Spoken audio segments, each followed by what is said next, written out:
அமாம என்றால் முன்னால் என்பது பொருளாகும்.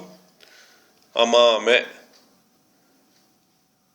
நிறுத்தும் பொழுது அமாம் என்று சொல்வார்கள்.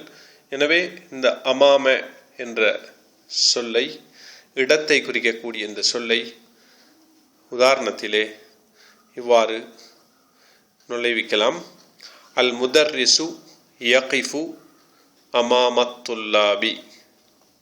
அல் முதர்ரிசு ஆசிரியர், யகிஃபு நிற்கிறார், நிற்கின்றார், அமாம முன்னால், அத்துல்லாபி மாணவர்களுக்கு முன்னால். ஆசிரியர் மாணவர்களுக்கு முன்னால் நின்று கொண்டிருக்கிறார் என்பது இதன் பொருளாகும்.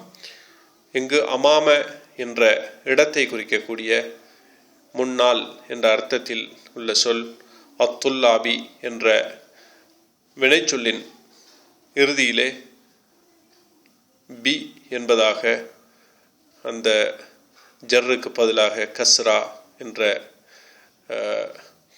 அந்த குறியீடு வந்திருக்கிறது. அத்துல்லா பி என்பதாக.